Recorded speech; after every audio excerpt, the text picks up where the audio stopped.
Hola, muy buenos días. Un gusto en saludarles. Mi nombre es Itziar y estamos en otro programa de Imagínate con Itziar. En esta ocasión queríamos regresar al tema de Vincent Van Gogh, que ya habíamos abordado en un programa anterior. Y para ello quisiera hoy leerles un ensayo que escribió Farid Yamis, que fue un escritor mexicano-cubano, nacido en Zacatecas, México en 1930 y que falleció en La Habana en 1988. Este poeta, pintor, diseñador y periodista mexicano nació en Ojo Caliente, en Zacatecas, de padre libanés y de madre mexicana. Y bueno, después de mudarse a Cuba a los 6 años, Yamis estudió en la Academia Nacional de Bellas Artes San Alejandro, antes de ganar renombre como pintor abstracto. Fue miembro del grupo modernista de pintores cubanos conocido como Las Once. Entonces, el ensayo que escribió Farid Yamis acerca de Vincent Van Gogh se llama Un gato en un almacén extraño.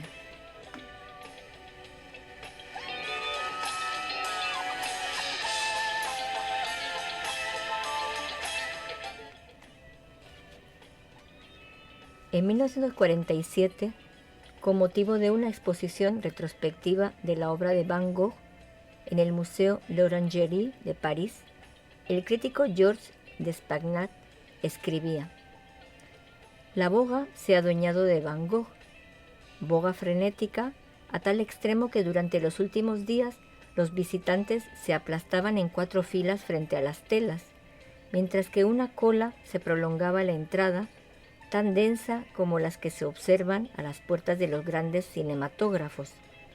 Y en todos los sitios elegantes, en los té lujosos y simplemente burgueses, las más encantadoras mujeres mundanas proferían exclamaciones de pasión por este pintor que cada cual se vanagloriaba de haber descubierto. En octubre de 1958, en Londres, el jardín público en Arles de Van Gogh fue vendido en subasta pública por la suma de 132.000 libras esterlinas. Pero estos no son sino 2 ejemplos tomados casi al azar acerca del grado de repercusión de la obra de Van Gogh ha alcanzado en nuestros días. En realidad, la influencia de Van Gogh ha marcado profundamente una vasta zona del arte en la primera mitad de este siglo, y la leyenda del pintor de los girasoles y de los cielos alucinantes es del dominio de millones de personas en muchos rincones del mundo.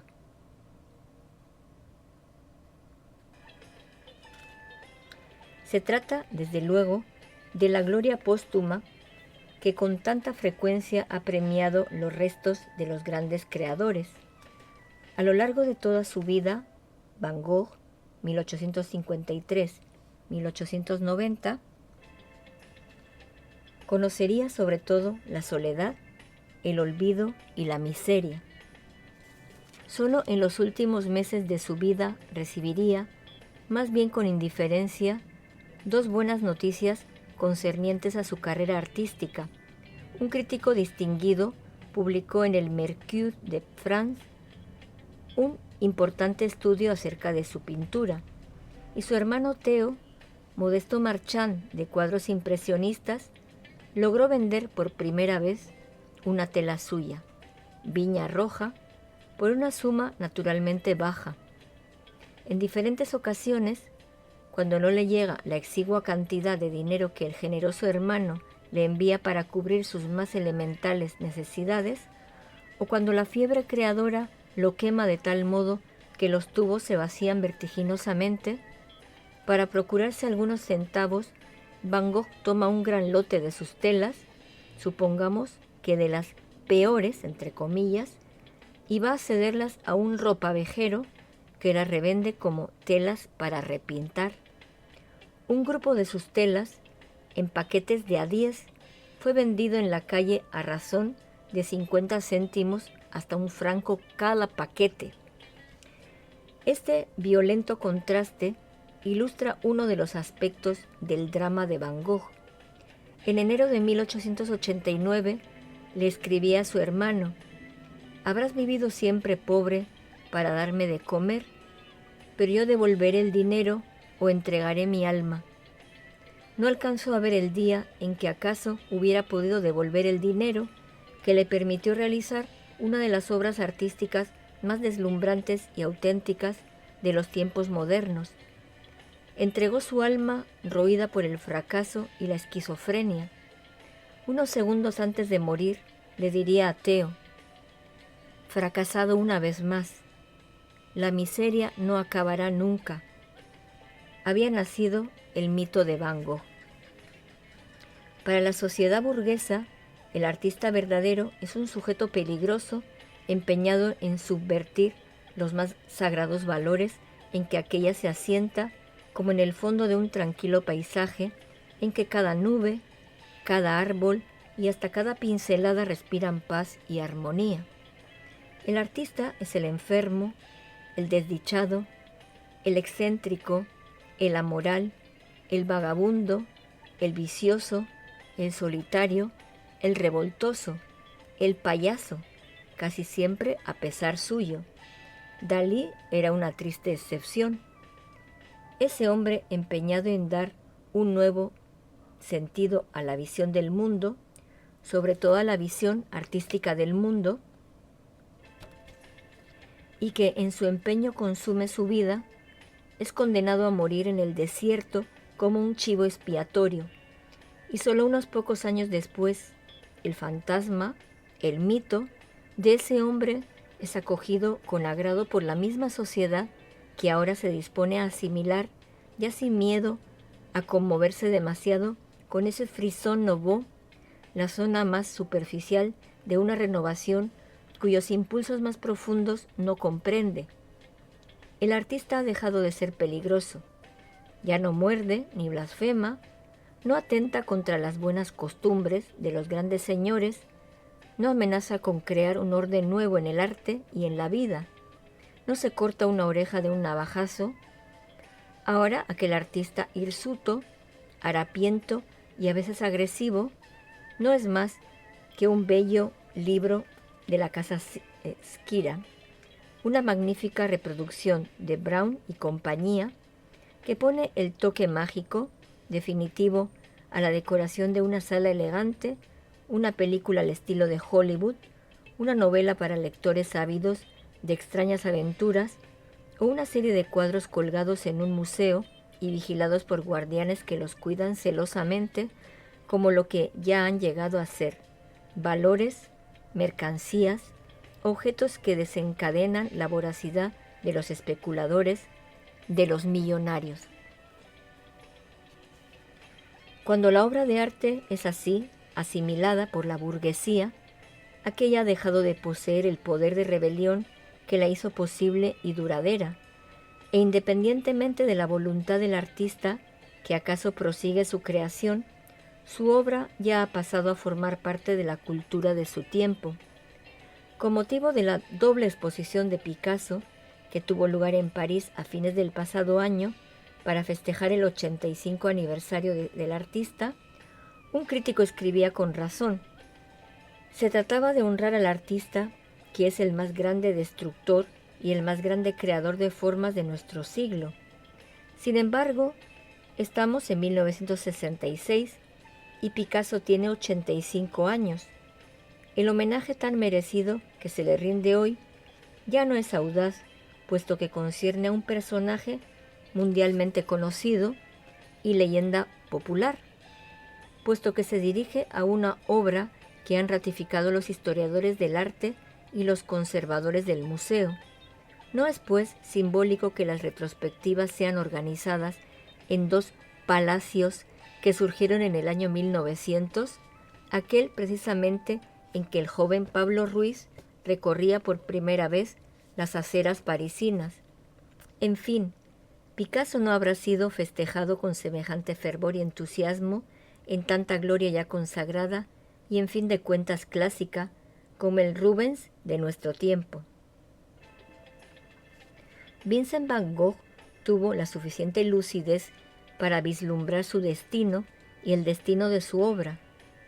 Tuvo también el coraje de sacrificar el primero a la última con la esperanza de legarla a una humanidad futura ya liberada de toda opresión. No debemos hacernos ilusiones, sino prepararnos a no ser comprendidos, a ser despreciados y a ser deshonrados, y a pesar de todo, debemos conservar nuestro ánimo y nuestro entusiasmo. Sus obras sociales, o mejor aún, sus sentimientos sociales aparecen claramente expresados a lo largo de toda su correspondencia. En 1886, año en que tienen lugar trágicas huelgas en el Borinage, región hullera de Bélgica, entre cuyos mineros Vincent ha pasado una temporada capital en su vida, predicando la palabra y de obra, escribe desde Amberes: estamos en el último cuarto de un siglo que acabará en una revolución colosal, pero supongamos inclusive que las dos veamos su comienzo hacia el fin de nuestra vida. Ciertamente no alcanzaremos los tiempos mejores de aire puro y de renovación de toda la sociedad después de esas grandes tormentas, pero una cosa importa: no dejarse engañar por la falsedad de su época, no al menos hasta el extremo de que no se adviertan en ella las horas malsanas, sofocantes y deprimidas que proceden a la tempestad, y que uno no se diga: nosotros vivimos en plena angustia, pero la generación futura podrán respirar más libremente. Toda la breve vida de Van Gogh, murió poco antes de cumplir los 37 años, fue una verdadera odisea. Anterior, una de las grandes aventuras artísticas y humanas de los tiempos modernos. Su intenso amor por la humanidad, su lucha sin tregua contra la propia soledad y contra las desdichas del prójimo, le llevan a intentar las más difíciles empresas. En 1978, Vincent se halla en el Borinage, compartiendo la vida de los pobres mineros y predicando las palabras de Jesucristo. Pero muy pronto el excesivo celo con que ejerce su misión y su espíritu de sacrificio verdaderamente cristiano le atraen la desconfianza de sus superiores, que terminan por destituirlo. El capítulo amoroso de su vida no resulta más afortunado. Triunfa la soledad.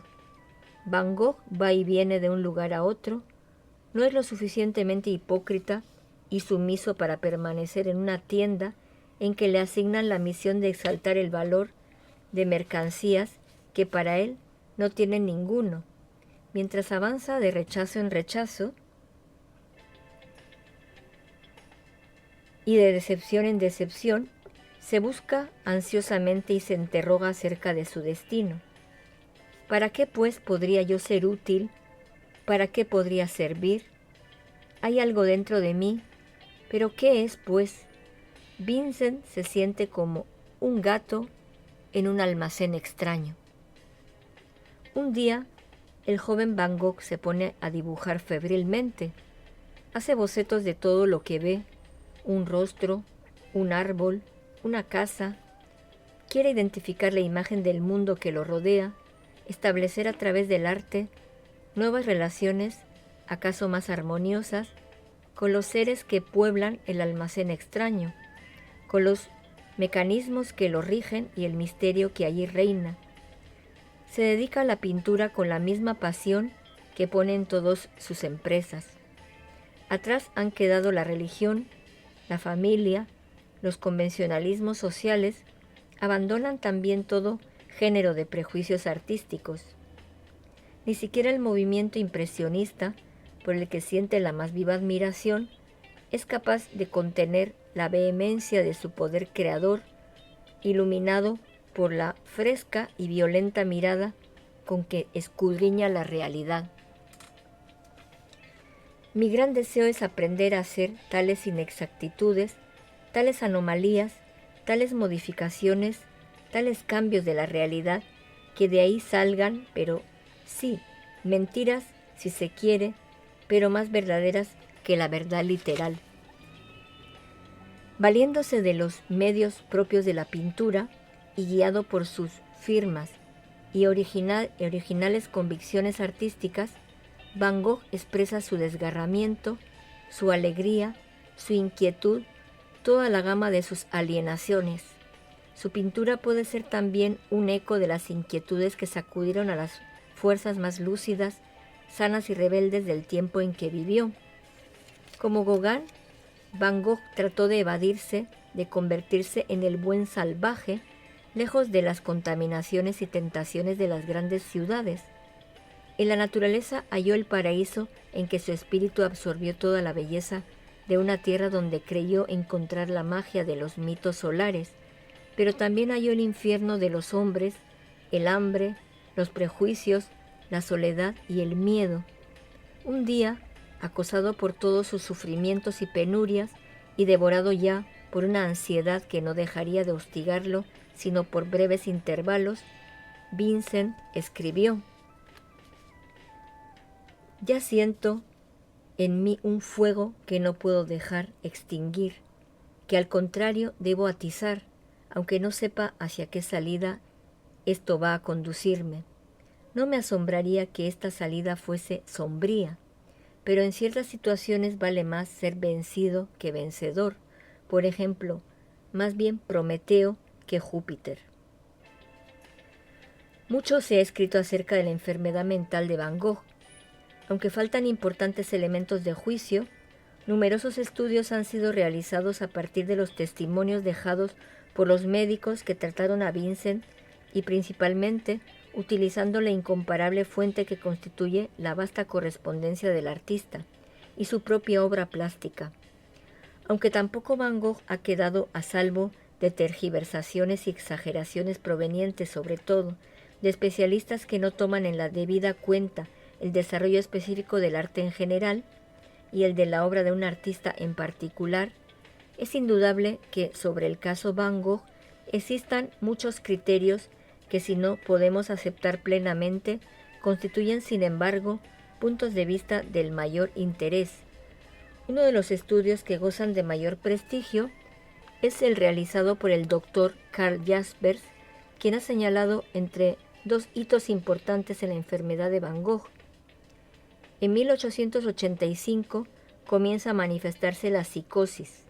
En 1888 esta se convierte en psicosis aguda.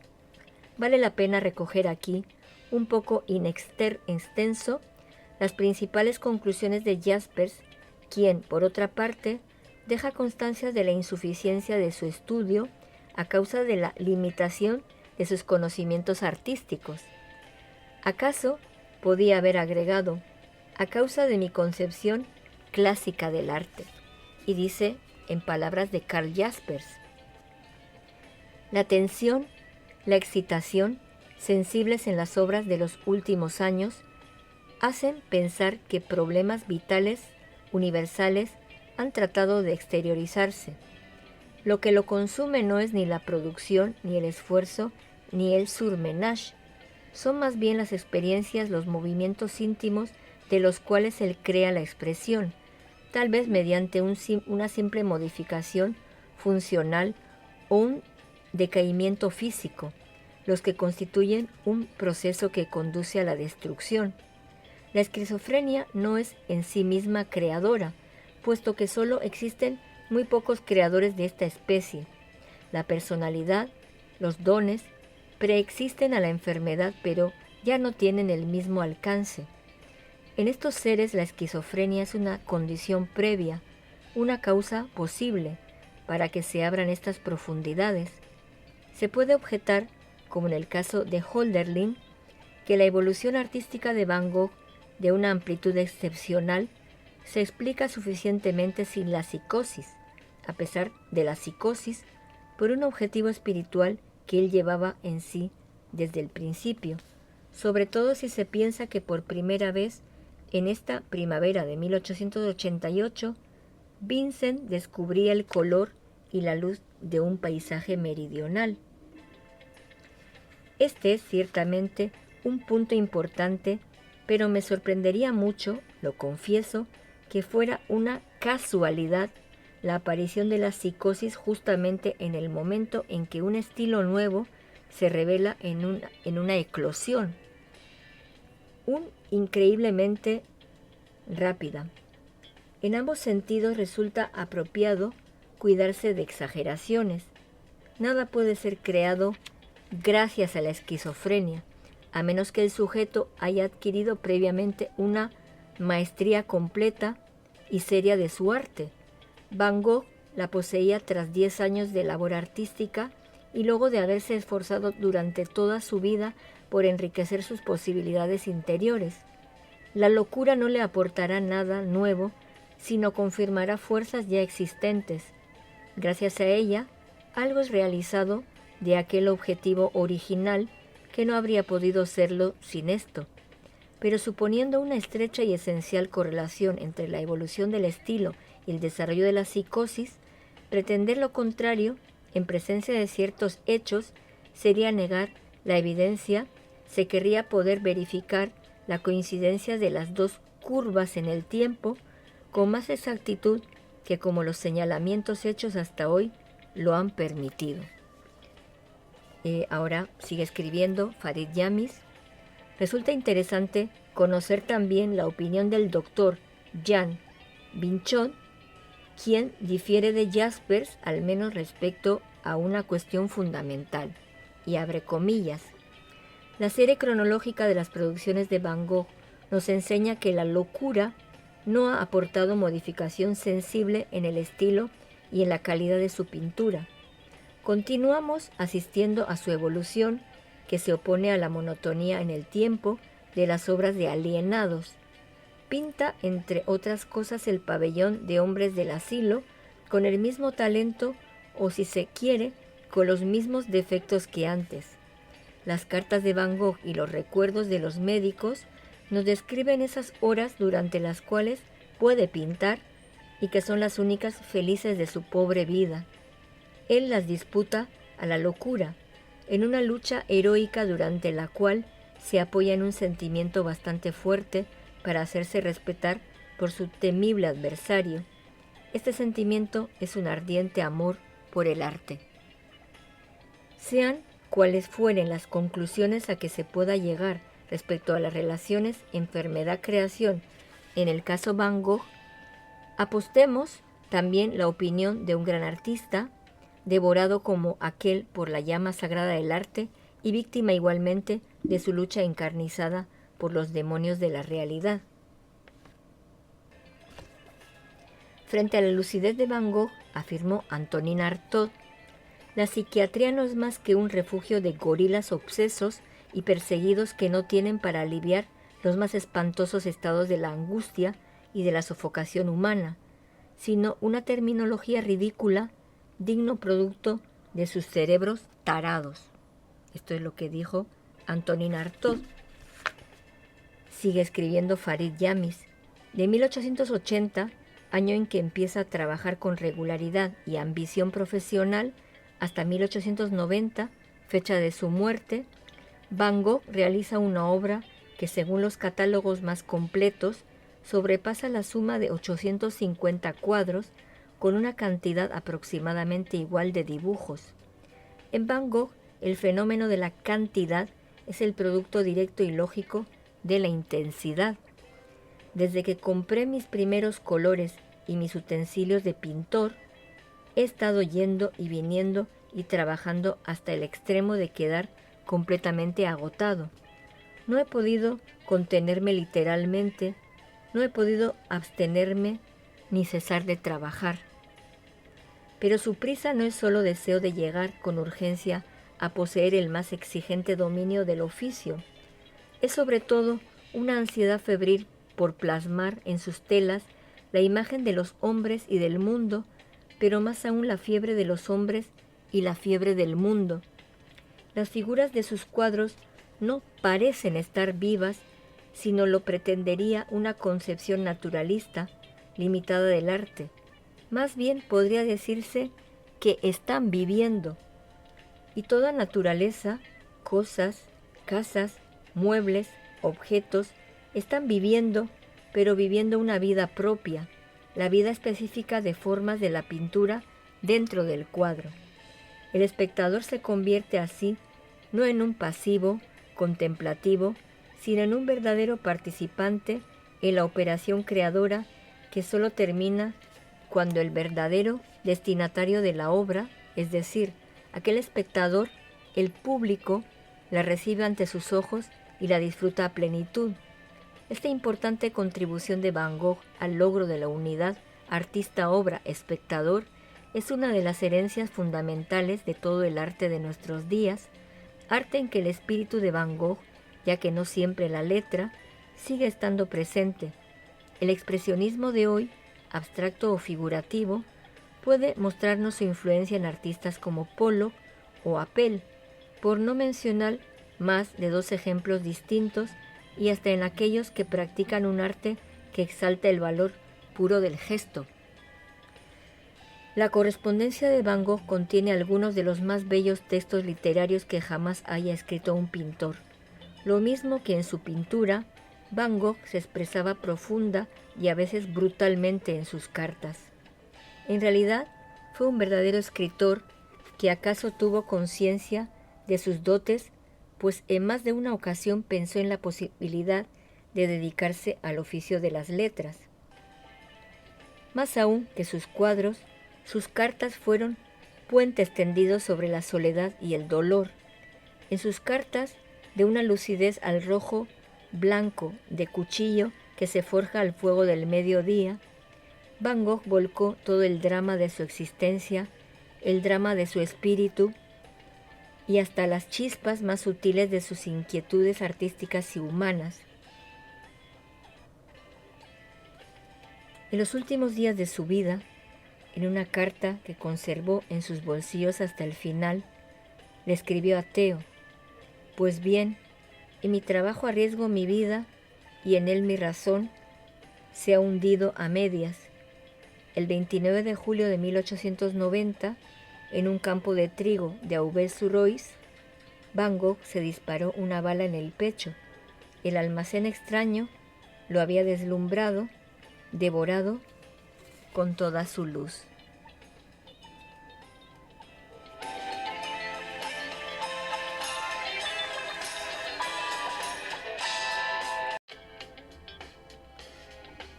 Hasta aquí el ensayo de Fayad Yamis, titulado Un gato en un almacén extraño. Y aquí les tengo que pedir una gran disculpa porque grabé el relato y había dicho mal el nombre del autor, había dicho Farid Yamis, y después me di cuenta que pues, lo había leído mal. Entonces, de mi parte, pues muy apenada, les pido disculpas porque el nombre es Fayad Yamis. Fue un lapsus en mi vista, verdad que lo leí mal, pero bueno, ahora lo estoy corrigiendo. Y hasta aquí nos despedimos con este relato en el que el autor abordó el gran contraste, la gran contradicción entre la vida triste, miserable, pobre que vivió Vincent Van Gogh y cómo después su obra se revalorizó hasta unos niveles astronómicos. Entonces, pues, recordando a este gran autor, a este genio de la pintura, Vincent Van Gogh, por medio del relato de Fayad Yamis, me despido y nos seguimos escuchando en otro programa de Imagínate con Itziar. Hasta pronto.